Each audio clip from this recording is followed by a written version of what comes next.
कभी आपने महसूस किया है कि यह संसार अब पहले जैसा नहीं रहा? जैसे कोई अदृश्य शक्ति हर तरफ से मनुष्य को घेर रही हो, जैसे हवा में कोई अदृश्य भय घुल गया हो। आदमी हंस रहा है, बोल रहा है, लेकिन भीतर एक ऐसा डर छुपा बैठा है जो दिन ब दिन बढ़ता ही जा रहा है। यह डर किसी एक चीज का नहीं है, यह डर है अपने अंत के करीब पहुंच जाने का।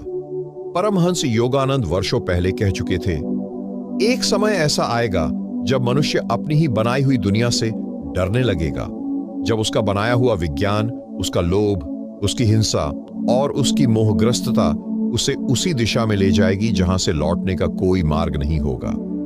हम उसी मोड़ पर आ चुके हैं। आज मनुष्य जितना बाहर की दुनिया में व्यस्त है, उतना ही वह भीतर से खोखला होता जा रहा है।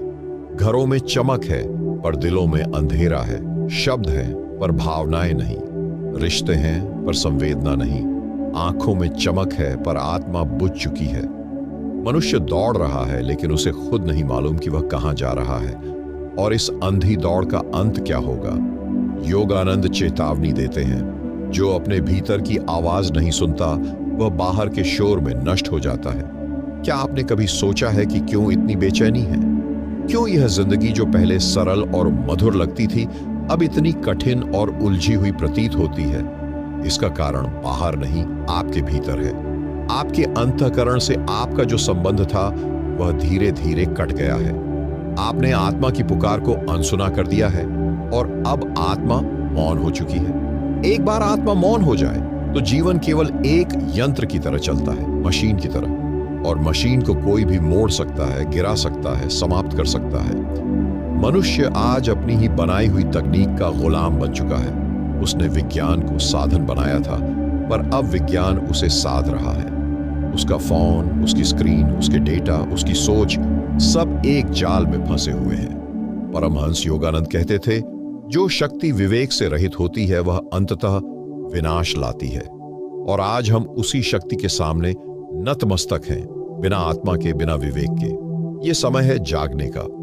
लेकिन जागना इतना आसान नहीं होता, क्योंकि सोता हुआ मन सत्य से डरता है। वह अंधकार में ही जीना चाहता है।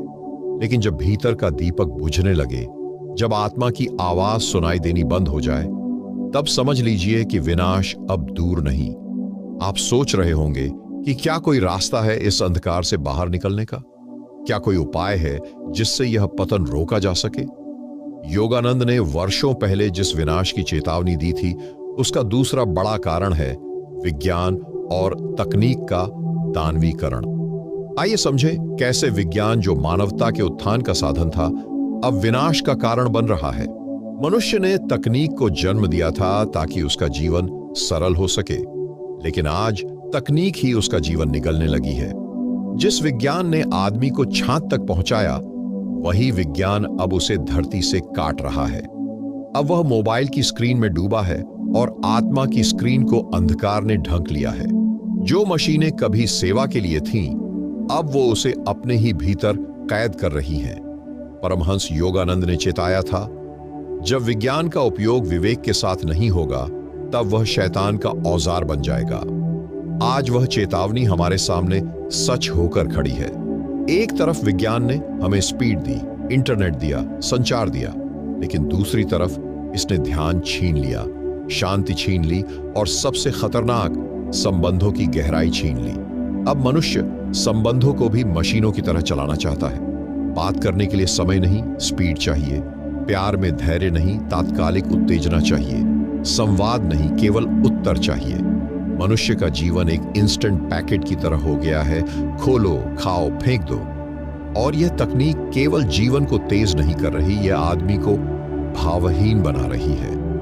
अब रोबोट इंसानों की तरह बनने लगे हैं और इंसान रोबोटों की तरह जीने लगे हैं। भावनाएं अब इमोजी में बदल चुकी हैं। आंखों की नमी अब स्क्रीन की चमक में खो चुकी है।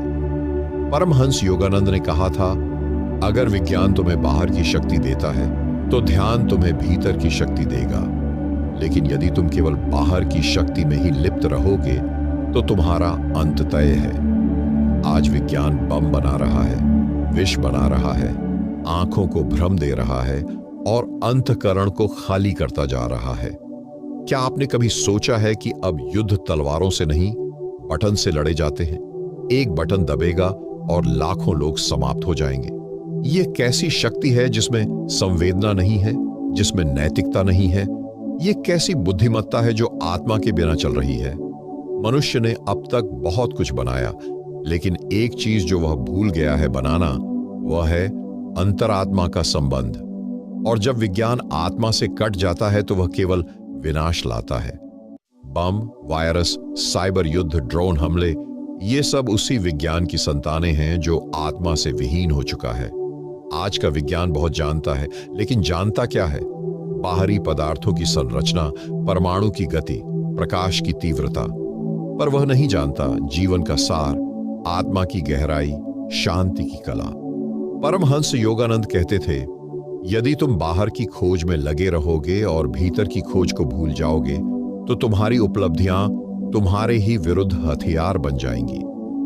अब विज्ञान हमें मशीनों में आत्मा खोजने की दिशा में ले जा रहा है, जबकि योगानंद कहते हैं, आत्मा को खोजने के लिए भीतर उतरना होता है, न कि बाहर झांकना। जो बाहर खोजता है वह भ्रम पाता है, जो भीतर खोजता है वह सत्य से साक्षात्कार करता है। और यही है आज के युग की सबसे बड़ी त्रासदी, सत्य से कटाव। लेकिन यहां सवाल उठता है, क्या केवल तकनीक और विज्ञान ही इस विनाश के जिम्मेदार हैं? नहीं, प्रकृति भी अब सहन नहीं कर रही, वह भी अब प्रतिकार कर रही है। जल, वायु, पृथ्वी, अग्नि, आकाश सब जैसे क्रोधित हो चुके हैं। परमहंस योगानंद ने चेताया था कि जब मनुष्य इन पंच तत्वों से खिलवाड़ करेगा, तब प्रकृति स्वयं उसे समाप्त कर देगी। अभी आपने देखा है कि बादल अब केवल वर्षा नहीं करते, वे क्रोध बरसाते हैं। नदी अब केवल बहती नहीं, वह बहा कर ले जाती है। पृथ्वी अब थरथराती है, फट जाती है, निगल जाती है। यह सब संयोग नहीं है, यह प्रकृति की चेतावनी है। और चेतावनी के बाद अगर मनुष्य ना समझे तो वह प्रलय बन जाती है। योगानंद कहते थे कि प्रकृति कोई निष्क्रिय वस्तु नहीं, वह एक जीवंत चेतना है। वह केवल तुम्हें देती नहीं, वह देखती भी है। वह सहती है, लेकिन सदा के लिए नहीं। जब संतुलन टूटता है तो वह अपना रूप बदल लेती है। और आज हम देख रहे हैं मौसम की उथल पुथल, तापमान का उबाल, हिमखंडों का पिघलना, समुद्र का उठना और वनों का जलना। यह सब उसी टूटे संतुलन के परिणाम हैं। मनुष्य ने हर जगह अपने स्वार्थ से खुदाई की, पेड़ों को काटा, नदियों को मोड़ा, पहाड़ों को चीर डाला, समुद्र की गहराई में तक झांका। पर यह नहीं समझा कि ये सब जीवित हैं। जंगल केवल लकड़ी नहीं थे, वे सांस लेते थे। नदी केवल पानी नहीं थी, वह मातृत्व का स्पर्श थी। और हवा केवल ऑक्सीजन नहीं, वह प्राणवायु थी, जिसे तुमने जहरीली बना दिया। प्रकृति ने तुम्हें जीवन दिया और तुमने उसे प्लास्टिक, धुआं, रेडिएशन और कूड़े से भर दिया। तुमने सूर्य की किरणों को ओजोन की छलनी से निकल जाने दिया। तुमने समुद्र को कचरे से भर दिया। तुमने हवा को कार्बन से लाद दिया और फिर सोचते हो कि पृथ्वी शांत क्यों नहीं है। परमहंस योगानंद कहते थे, प्रकृति मां की तरह है जो बहुत सहती है, लेकिन जब उसे चोट लगती है तो वह चुप नहीं रहती, वह चेतावनी देती है। और चेतावनी के बाद यदि उसकी उपेक्षा की जाए तो वह रोष बन जाती है। और आज हम उसी रोष को भोग रहे हैं। एक के बाद एक आपदाएं, कभी बाढ़, कभी सूखा, कभी आग, कभी भूकंप। ये कोई प्राकृतिक दुर्घटनाएं नहीं, ये उत्तर हैं। उत्तर उस प्रश्न का जो मनुष्य बार बार पूछता है, प्रकृति हमसे क्रोधित क्यों है? लेकिन वह यह नहीं पूछता कि हमने किया क्या है। प्रकृति कभी अकेले नहीं टूटती, वह साथ में सबको ले जाती है। इसलिए यह मत समझना कि केवल वे ही मरेंगे जो जंगलों में हैं या समुद्र के किनारों पर हैं। नहीं, जो शहरों में हैं, जो विज्ञान के महलों में हैं, जो तकनीक के सिंहासन पर बैठे हैं, वे भी इससे बच नहीं पाएंगे। क्योंकि जब हवा विषैली हो जाती है तो वह राजा और रंग दोनों को एक साथ मारती है। आज पृथ्वी का संतुलन खतरे में है और इसका सीधा संबंध मनुष्य की चेतना से है। मनुष्य जितना भीतर से अशांत होता है, उतनी ही पृथ्वी बाहर से उथल पुथल करती है। जब भीतर ध्यान नहीं होता तो बाहर आपदा जन्म लेती है। जब भीतर करुणा नहीं होती तो बाहर विनाश खड़ा हो जाता है। परमहंस योगानंद कहते हैं, यदि मनुष्य ने प्रकृति के साथ एकता नहीं साधी तो प्रकृति उसे मिटा देगी। और आज हम उसी मुहाने पर खड़े हैं जहां से आगे केवल दो रास्ते हैं, या तो जागरूकता और साक्षात्कार का, या फिर पूर्ण विनाश का। लेकिन क्या प्रकृति का क्रोध ही मनुष्य के पतन का कारण है?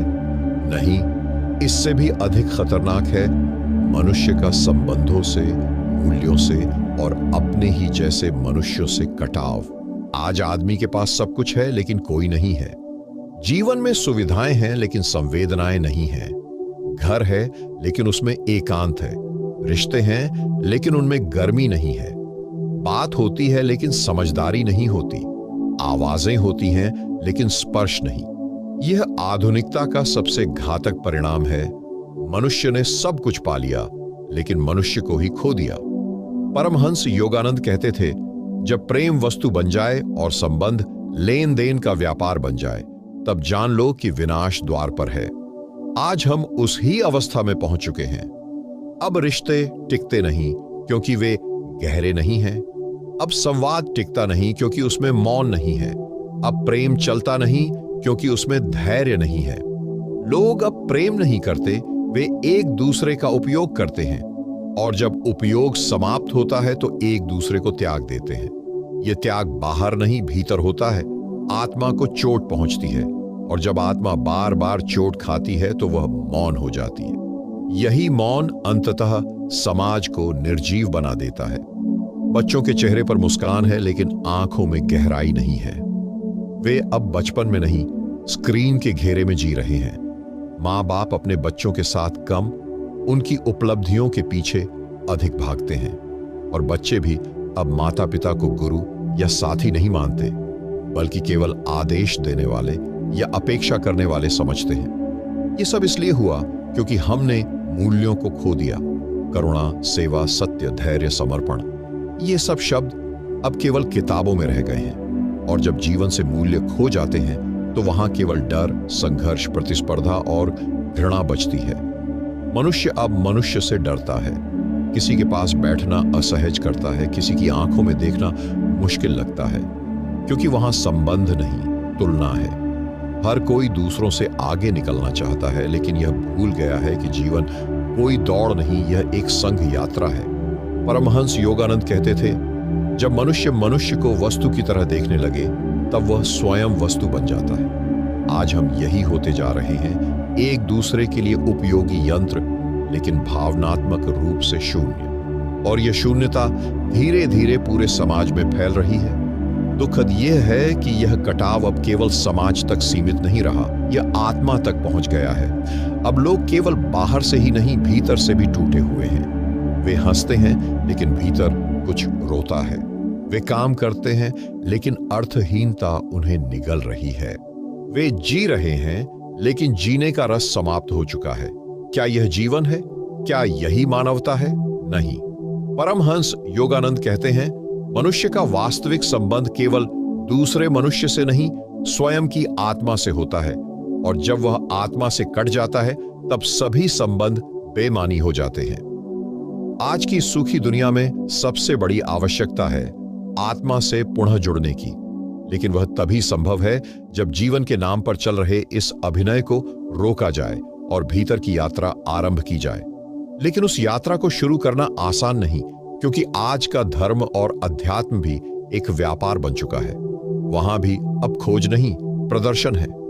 परमहंस योगानंद ने चेताया था, जब मंदिरों में पैसा गूंजेगा और साधुओं के मुख से सत्ता की गंध आएगी, तब समझ लेना धर्म नहीं बचा। अब संत नहीं दिखते, केवल भेष दिखाई देते हैं।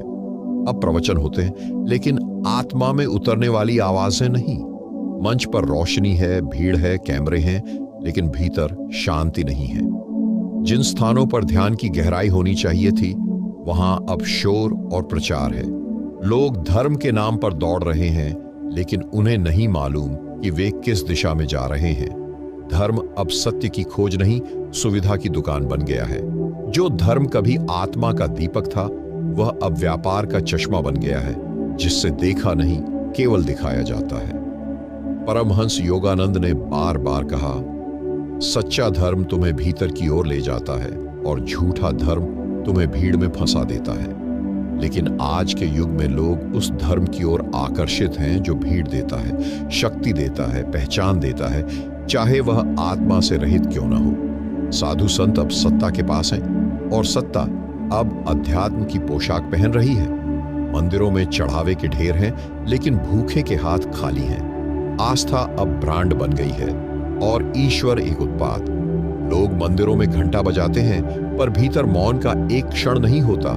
ध्यान बिक रहा है, समाधि सिखाई जा रही है, मंत्र ऑनलाइन उपलब्ध हैं और आत्मा की यात्रा वर्कशॉप में बदल गई है। यह सब उस गहरे रोग का लक्षण है जहां मनुष्य को अब अपने भीतर उतरने का धैर्य नहीं बचा। योगानंद कहते हैं, ध्यान कोई तकनीक नहीं, वह आत्मा की पुकार है, और जिसे पुकार सुनाई नहीं देती, वह चाहे जितने शब्द रट ले, वह भीतर नहीं उतर सकता। लेकिन आज के तथाकथित गुरुओं ने ध्यान को भी एक कोर्स बना दिया है, जहां प्रमाण पत्र मिलते हैं लेकिन अनुभव नहीं। मनुष्य को अब गुरु नहीं चाहिए, उसे गारंटी चाहिए। उसे वह संत नहीं चाहिए जो उसे भीतर का अंधेरा दिखाए, उसे वह बाबा चाहिए जो उसे तत्काल सुख दे।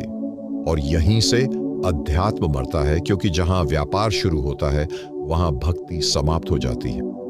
ध्यान अब फेसबुक पोस्ट है, साधना अब इंस्टाग्राम रील है और मौन अब यूट्यूब चैनल का टाइटल है। इस समय में सच्चा साधक वही है जो इस भीड़ से बच सके और अकेले में आत्मा की सांस सुन सके। लेकिन यह अकेलापन हर किसी के बस की बात नहीं है, क्योंकि भीतर उतरना सरल नहीं होता। वहां अंधकार भी है, पीड़ा भी है और सत्य का सामना भी। और आज का मनुष्य उस अंधेरे से भागता है।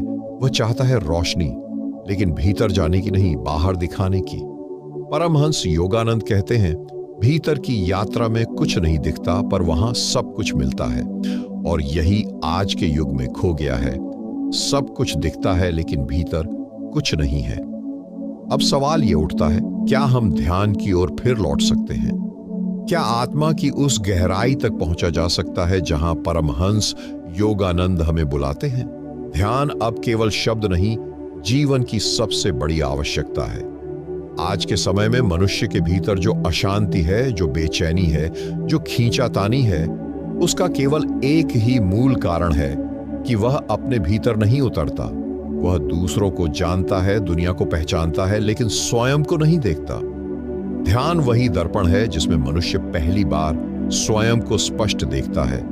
परमहंस योगानंद कहते थे, ध्यान वह सेतु है जो आत्मा को शरीर से जोड़ता है और चेतना को ईश्वर से। लेकिन इस सेतु पर चलने के लिए साहस चाहिए, धैर्य चाहिए, मौन चाहिए। और यही सब कुछ आज के युग में सबसे अधिक दुर्लभ हो गया है। अब हर कोई व्यस्त है, इतनी व्यस्तता कि स्वयं से भी मिलने का समय नहीं है। और यही सबसे बड़ा विनाश है। ध्यान से कट जाना, आत्मा से बिछड़ जाना, यह किसी युद्ध से कम नहीं। बाहर के युद्ध में शरीर मरता है, पर इस युद्ध में आत्मा सो जाती है। ध्यान कोई जटिल प्रक्रिया नहीं है, वह एक सहज झुकाव है अपनी ओर, अपने मौन की ओर, अपनी सांसों की ओर। लेकिन जब जीवन केवल भाग दौड़ बन जाए तो सांसें भी सुनाई नहीं देती। और जब सांसों की आवाज खो जाती है तो जीवन केवल जीवित रह जाना भर बनकर रह जाता है। आज तुम्हारे पास सब कुछ हो सकता है, पैसा, यश, सम्मान, रिश्ते। लेकिन यदि तुम्हारे पास ध्यान नहीं है तो सब कुछ होकर भी कुछ नहीं है। क्योंकि बिना ध्यान के तुम केवल बाहर रहते हो और बाहर सब कुछ बदलता है। केवल भीतर ही स्थिर है, शाश्वत है। ध्यान कोई क्रिया नहीं, यह एक स्थिति है। यह वह स्थिति है जहां विचार शांत हो जाते हैं और जहां तुम स्वयं को अनुभव करते हो, जहां तुम केवल होते हो। कुछ करने की जरूरत नहीं, कुछ बनने की जरूरत नहीं, बस मौन में टिकने की आवश्यकता है। परमहंस योगानंद कहते हैं, एक क्षण का गहरा ध्यान हजारों वर्षों के जीवन से अधिक मूल्यवान है। लेकिन उस एक क्षण तक पहुंचना भी तप है। वह तप जिसमें तुम अपनी चाहों को छोड़ते हो, अपने भय को देख पाते हो और अंततः उस मौन तक पहुंचते हो जहां परम शांति का उदय होता है। आज इस विनाशकारी युग में यदि कोई एक साधन शेष बचा है तो वह है ध्यान। यह वह दीपक है जो इस अंधेरे में भी जलता है। यह वह द्वार है जो हर बंद राह के बाद भी खुला है। यह वह आकाश है जहां उड़ने के लिए किसी पंख की जरूरत नहीं, केवल साहस की जरूरत है। लेकिन ध्यान के साथ ही जुड़ी है एक और बात, गुरु का मार्गदर्शन। बिना सही दिशा के ध्यान भी भटकाव बन सकता है। और यही कारण है कि परमहंस योगानंद ने गुरु की महिमा को सबसे ऊपर रखा, क्योंकि गुरु वही होता है जो तुम्हें वहां ले जाए जहां तुम स्वयं नहीं जा सकते। अब सवाल यह है, क्या मनुष्य अभी भी अपने अंत को टाल सकता है? क्या वह अपने जीवन को फिर से दिशा दे सकता है? परमहंस योगानंद ने 5 सूत्र बताए थे जो इस विनाश के अंधकार से बाहर निकलने के लिए अंतिम दीपक हैं। पहला सूत्र है मौन और ध्यान। आज चारों ओर शोर है, बाहर का नहीं, भीतर का शोर, विचारों का, इच्छाओं का, स्मृतियों का। इस शोर में मनुष्य स्वयं को नहीं सुन पाता। योगानंद कहते हैं, जिस दिन तुम मौन में बैठना सीख जाओगे, उस दिन ईश्वर का पहला स्पर्श तुम्हारी आत्मा को होगा। ध्यान और मौन ही वह पहली सीढ़ी है जो हमें वापस भीतर ले जाते हैं, उस स्रोत की ओर जहां से जीवन शुरू हुआ था। दूसरा सूत्र है सात्विक जीवन। खान पान, विचार, संगति, व्यवहार, ये सब हमारे मन, शरीर और आत्मा को प्रभावित करते हैं। एक अशुद्ध जीवन कभी पवित्र चेतना को नहीं जगा सकता। योगानंद समझाते हैं कि सात्विक जीवन कोई तपस्या नहीं है, यह अपने भीतर की स्वाभाविक लय में जीना है। प्रकृति के अनुसार सहज और सच्चे ढंग से जीना ही आत्मा के साथ सामंजस्य में जीना है। तीसरा सूत्र है करुणा और सेवा। जब मनुष्य केवल अपने लिए जीता है तो वह एक सीमित द्वीप बन जाता है, लेकिन जब वह दूसरों के लिए जीता है तो वह सागर बन जाता है। करुणा वह शक्ति है जो आत्मा से जुड़ने का सीधा मार्ग है। परमहंस कहते थे, जब तुम किसी की पीड़ा को अपनी पीड़ा समझकर सेवा करते हो, उसी क्षण ईश्वर तुम्हारे भीतर मुस्कुराता है। चौथा सूत्र है आत्म जागरण। मनुष्य को बार बार याद दिलाने की जरूरत है कि वह केवल शरीर नहीं है, केवल मन नहीं है, केवल नाम, पहचान और भूमिका नहीं है। वह चेतना है, शुद्ध, अमर, अपरिवर्तनीय। और जब यह स्मरण आता है तो जीवन का पूरा दृश्य बदल जाता है। डर समाप्त होता है, लोभ पिघलता है और प्रेम बहने लगता है। पांचवां और अंतिम सूत्र है सच्चे गुरु की शरण। मनुष्य अकेले अंधकार से नहीं निकल सकता। उसे एक ऐसा दीपक चाहिए जो हर मोड़ पर उसे प्रकाश दे, जो उसकी आत्मा को जानता हो और जो उसके झूठे मैं को जला सके।